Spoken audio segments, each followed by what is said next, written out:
Welcome to the audiobook of These Seats Are Reserved, Caste, Quotas and the Constitution of India. Written by Abhinav Chandrachud, narrated by Anuj Datta. Introduction. In January 2019, a few months prior to the general elections held that year, India's Parliament amended the Constitution for the 103rd time to bring about a 10% quota in government jobs and higher educational institutions for economically weaker sections, EWS, of Indian society. Until then, usually the rule was that you would be eligible to receive reservations in those positions if your caste was socially and in some cases also educationally backward. This was the first time in India's history that the Constitution enabled quotas in government jobs and colleges for the upper caste poor.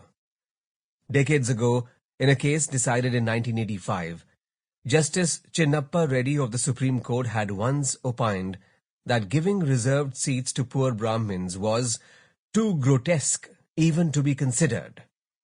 Now, seats were reserved even for those who were not scheduled castes, SCs, scheduled tribes, STs, or other backward classes, OBCs. However, until this amendment, the general principle also was that reservations would not exceed 50% of the total available seats, barring exceptional circumstances. The 103rd Amendment raised this to 60%. A young student who applies for admission to the Indian Institute of Technology, IIT Bombay, or Indian Institute of Management, IIM Ahmedabad, may therefore feel that the number of seats on offer is fewer than expected.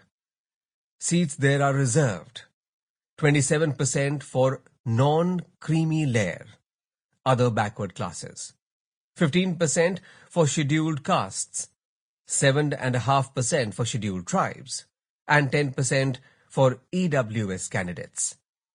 In other words, a student who does not belong to any of these categories competes for around 40% of the total available seats. Even that figure is somewhat misleading.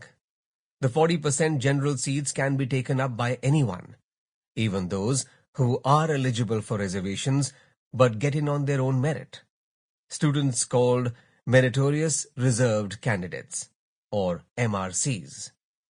Those seats are also subject to 5% reservations for persons with disabilities, or horizontal reservations.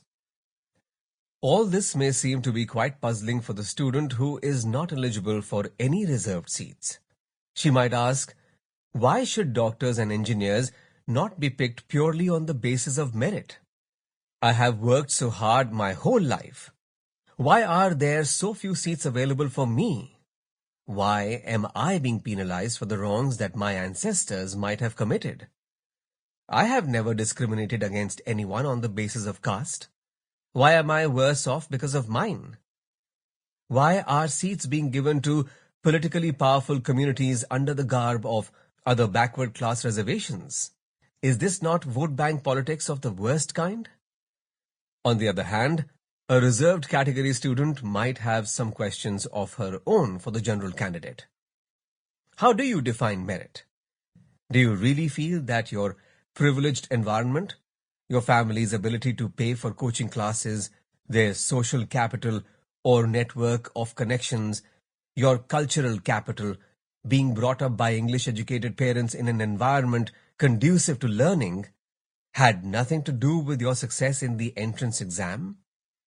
Do you feel it's fair that the overwhelming majority of the population of India should settle for only 50% of the available seats? For instance, other backward classes constitute 52% of India's population. Is it not unfair for them to get a quota for only 27% of the positions on offer? The preamble to India's constitution says that we are a socialist state. Isn't reserving seats like redistributing wealth? Taking from those who have too much and giving to those who have almost nothing? If India ignores her hopeless masses, isn't there a possibility that they might take up arms to violently overthrow the government? According to the 2011 census, there were 201.3 million scheduled castes, or 16.6% of India's population, and 104.5 million scheduled tribes, or 8.6% of India's population in India, more than the estimated population of the United Kingdom, France, Germany, and Spain combined. As Winston Churchill said in the House of Commons in 1946, quote, "When one speaks of a community as large as this, the word minority loses much of its significance." Unquote. The other backward classes are considered to be even more numerous. Unlike affirmative action in the US, which is primarily for racial minorities, quotas in India are theoretically meant to protect the political majority from the alleged tyranny of a powerful elite minority. The question of how to identify and define other backward classes has been one of the most contentious issues to come up before the Supreme Court. Even today, other backward class reservations remain highly controversial. Nobody really knows how many other backward classes there are in the country. The Mandal Commission used estimates from the 1931 census to guess that 52% of Indians were other backward classes. More recently, the National Sample Survey estimates that other backward classes constitute around 36 to 42% of India's population. Unlike scheduled castes and scheduled tribes, it is very difficult to come up with precise criteria to define membership of the other backward class community. Governments are often accused of conferring other backward class reservations on politically powerful groups like the Maratha community in Maharashtra. Though other backward classes obtained reservations in some Indian provinces even in the colonial period, the central government introduced other backward class reservations in public services and educational institutions in 1990 and 2006, respectively. Unlike scheduled castes and scheduled tribes, other backward classes cannot get reservations in promotions. In 2020, none of the 80 seats that were on offer at the National Law School in Bangalore were reserved for other backward classes. Reservations continue to be deeply relevant for every new generation that seeks admission into colleges or enters the workforce.